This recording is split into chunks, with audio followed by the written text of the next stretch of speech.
The whole world was united, and God came down to interrupt. There was no war. There was no famine. There was no chaos. There was order, strength, and a tower rising towards the sky. One man led it all. His name was Nimrod. And what he built wasn't just a city. It was the first human-made system designed to function without God. But why did God intervene at Babel? What was behind that tower that made the heavens act? What dangerous truth had to be hidden for centuries? The Bible summarizes the story in a few verses, but it hides a deep mystery.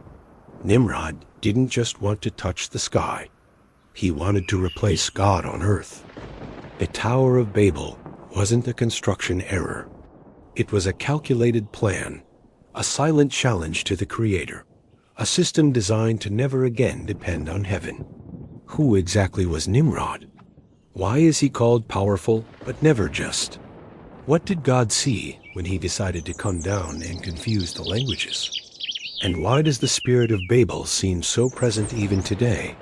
Stay with us until the end and find out the untold story of Nimrod, the hidden truth about the Tower of Babel, the first human empire, and the system that tried to thwart God's plan.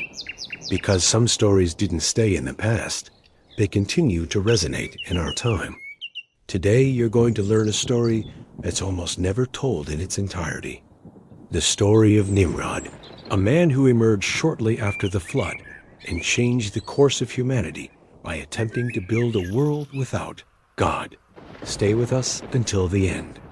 Because what began in Babel did not remain in the past. It still echoes in our days. The world was still learning to breathe after the flood. The waters had receded, but fear remained. Noah's families walked the earth cautiously, knowing that God's judgment was not a distant story, but a living memory. Every swollen river, every dark cloud in the sky made hearts ache. It was in this world marked by fear that he was born. Nimrod. The Bible begins its story briefly, but with great weight. The record is in Genesis 10-8, and it says, "And Cush begat Nimrod. He began to be a mighty one in the earth." Nimrod was a direct descendant of Noah. His grandfather was Cam, Noah's son, whose lineage bore the marks of judgment and tension. His father, Kuku Nimrod, was a well-known man among the clans, strong, respected, a leader of many. The scriptures do not reveal the name of Nimrod's mother, nor do they directly mention siblings, but they make it clear that he was born into an influential family in a fertile region that would later become known as Plain of Shinar, territory that would give rise to the great cities of Babylon. The name Nimrod was not common.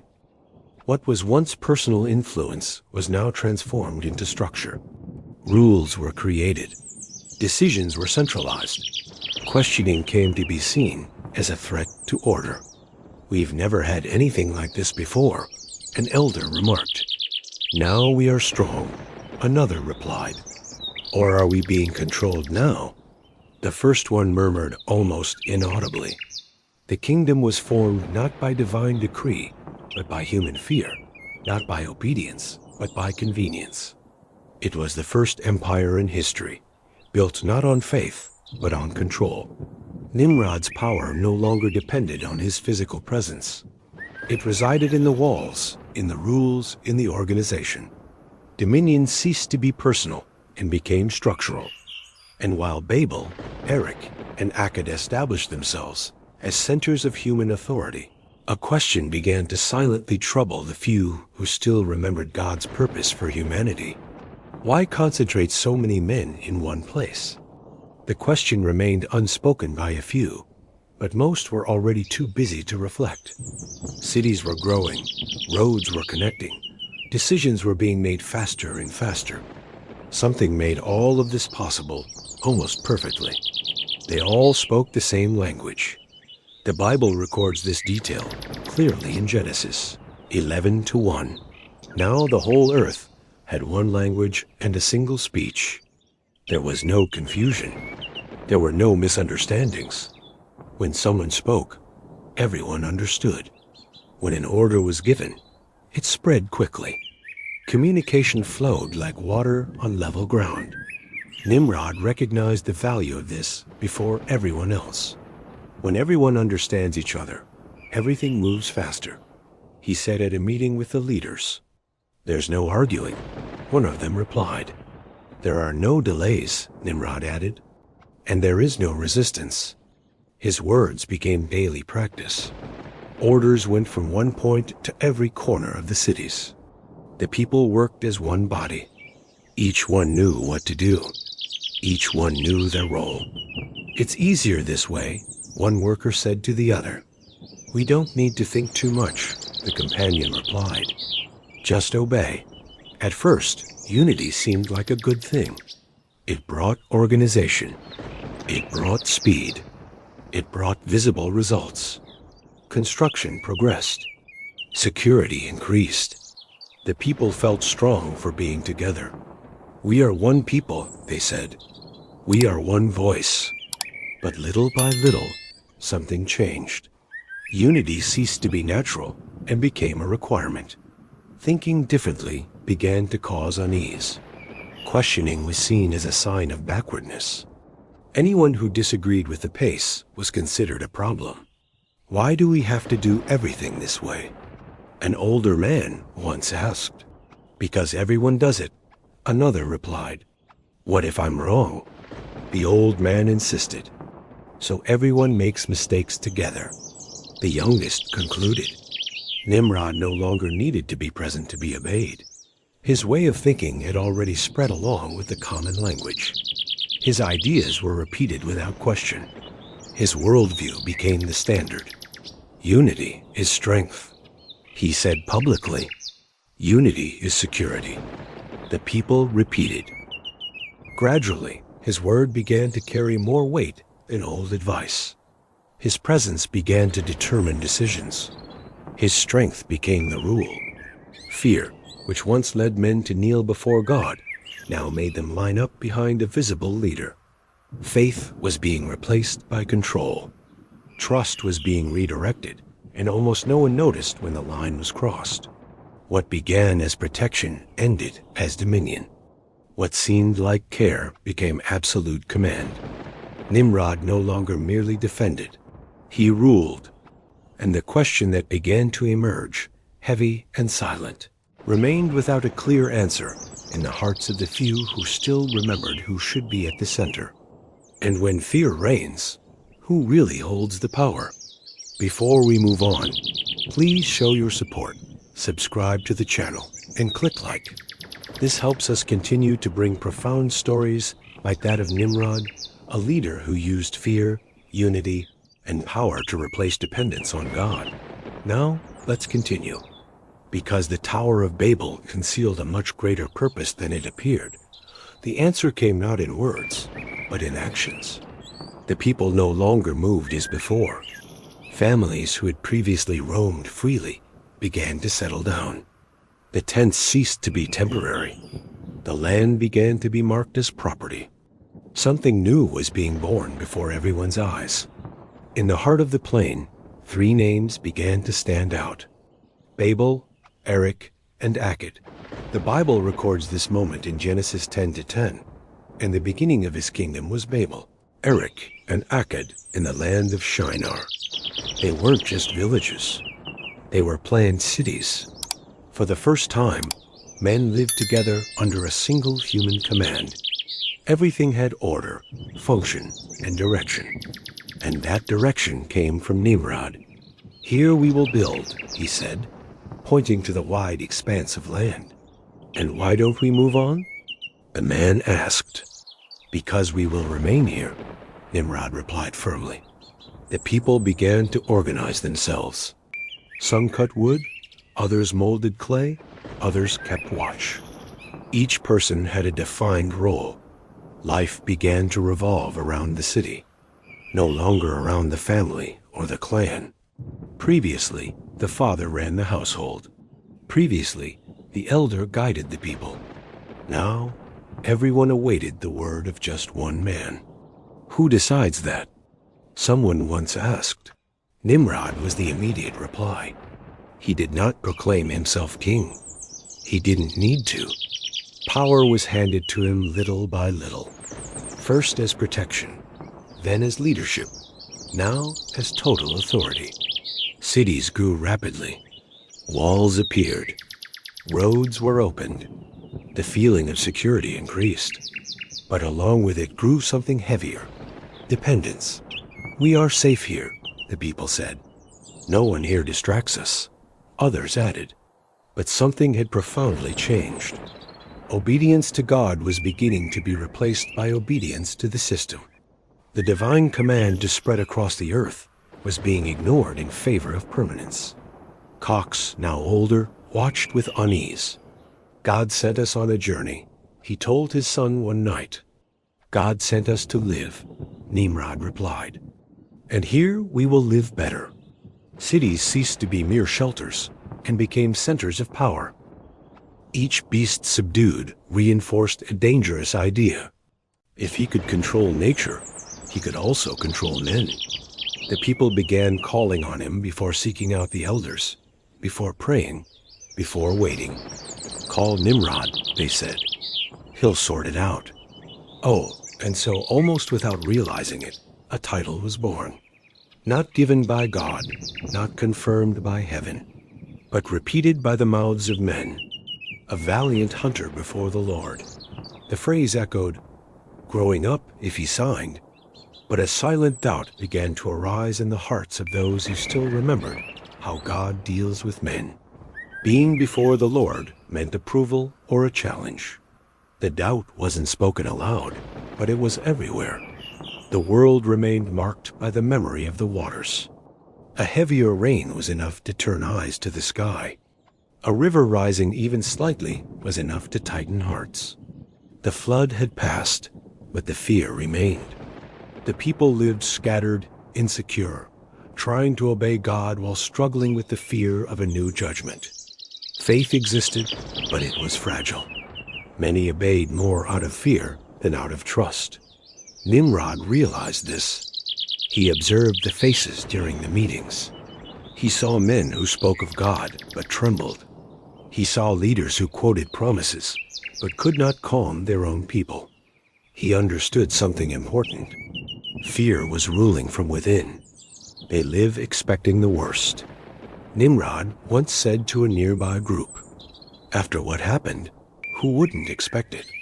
A man replied, fear keeps them weak, Nimrod retorted, and the weak build nothing that lasts. These words began to circulate, not as a confrontation with God, but as an alternative. Nimrod wasn't saying that God didn't exist. He was merely suggesting that it wasn't wise to depend entirely on him. We need visible security, he said. Something we can touch, he added. The people listened attentively. The idea seemed sensible to those who lived with heavy hearts. Gradually, Nimrod began to offer something the elders couldn't. A sense of control. As long as I'm here, no one will be caught by surprise, he said. I confront the danger before it reaches you. People began to breathe a sigh of relief when he was around. Nimrod's presence lessened the immediate fear. And where fear diminishes, confidence takes its place. When Nimrod is with us, we sleep better, said a woman. He protects us, the husband replied. Without realizing it, the people began to depend more on a man than on God. Important decisions were now being brought to Nimrod. Before they sought out the elders, before they prayed, now they asked, what does Nimrod think? What does Nimrod decide? Protection began to transform into authority. He didn't need to ask for power. It was given to him by collective fear. The elders tried to warn them. That's not healthy, one of them said. He's taking a place that isn't his. Another commented, but the people didn't want to listen. You talk about faith, a man replied, but it gives us security. Nimrod understood that fear could unite more people than obedience. Frightened people accept orders easily. They give up freedom in exchange for protection. While they fear, they continue, he said in a low voice. Few dared to venture there. Nimrod entered. His body grew strong too early. His movements were firm. He observed the wind, the tracks on the ground, the behavior of the beasts. While others learned to avoid danger, he learned to face it. Not out of recklessness, but out of mastery. Don't go so far, a man warned one morning, seeing him heading towards the woods. Someone needs to go, Nimrod replied without looking back. Soon stories began to emerge. A lion that attacked herds was found dead near the river. A large boar that spread panic disappeared. Beasts that once made men tremble were now being vanquished. There was always someone who would say, Nimrod was there. The villages began to feel safer when he was around. The nights became quieter. The mothers slept with less fear. The children played without constantly looking into the darkness. As long as Nimrod is here, nothing can reach us, a man said. He faces what we fear, another replied. Protection turned into dependence without them realizing it. But it wasn't just the animals that fell silent before him. Men did, too. When Nimrod arrived, conversations subsided. When he spoke, others listened. He didn't shout. He didn't need to. His presence commanded respect. The elders began to notice. People are paying more attention to him than to us, one of them said, sounding worried. They feel safe, another replied. Security is not leadership, the first one retorted. But it was too late. The Bible summarizes this period in a few words recorded in Genesis 10-9. He was a mighty hunter before the Lord. Therefore, it is said, like Nimrod, a mighty hunter before the Lord. The phrase began to circulate as a title. It was repeated in tents on paths around the fire. He is valiant before the Lord, some said with admiration. God sees him, others affirmed. But not everyone took that as a compliment. What does it mean to stand before the Lord? An elder asked one night. It means that God blesses you, replied a younger man. Or that God is watching over him, the old man corrected in a low voice. The expression was ancient and laden with meaning. To be before the Lord has always been linked to reverence, submission, and fear. But Nimrod did not seem to fear. He did not bow down. He did not ask for direction. He acted as one who already knew the way. He doesn't ask for advice, commented a tribal leader. He doesn't ask for permission, another added. Even so, they continued to follow him. Gradually, hunting ceased to be merely about survival. It became a demonstration of power. Ancient Hebrew traditions link its meaning to the idea of rebel, one who rises up or one who challenges. For many, that name sounded too heavy for a newborn. Why give the boy that name? Asked an old man, observing the baby in his mother's arms. Because he will not be ordinary, Cush replied firmly. Or because it will bring problems, murmured another in a low voice. From an early age, Nimrod stood out. He wasn't just bigger or stronger than the other children. There was something in his gaze. He observed more than he played. He stared more than he looked away. He didn't cry easily. He didn't flinch at loud noises or the presence of animals. While other children hid, he approached. That boy has no fear, a man once said, seeing Nimrod confronting a trapped animal. You'll learn eventually, another replied. Or he'll never learn, a third person added. The world in which Nimrod grew up was deeply religious, but driven by fear. God was respected, but also feared. The stories of the flood were told repeatedly to new generations as a warning and a reminder. Never forget, said an elder around the fire. God already destroyed the world once. Nimrod listened in silence. As the years passed, his strength grew rapidly. His movements were firm. His presence commanded respect. Even at a young age, the adults began to notice that when Nimrod approached, conversations subsided. People watched. Some felt safe, others uneasy. "He walks like he knows where he's going," commented a tribal leader. And as if without asking permission, another replied, the name Nimrod began to circulate among the tents. It was mentioned in conversations, in warnings, in cautious praise. His father, Cush, realized that his son was attracting more attention than usual. "They look at you differently," she said one night. "They only see me," Nimrod replied, looking at the fire. "The Bible makes a rare statement about him. It doesn't say he was blessed. It doesn't say he was called. It says something unusual. He began to be powerful on earth. He doesn't talk about faith. It doesn't talk about obedience. It speaks of power. And in that world that still feared God's wrath, something new, silent, and dangerous was being born. A kind of force that did not depend on prayer. A power that did not arise from submission, but from presence. While Noah's families tried to rebuild their lives in obedience, one boy grew up with something different in his heart. Something that did not tremble before heaven. And the question that was beginning to emerge, still unanswered, echoed silently among those who observed this unusual growth. What kind of power was being born along with Nimrod? Time passed without warning. The boy grew up while the world tried to forget its fear of the waters. Families scattered across the open lands, seeking space, food, and safety.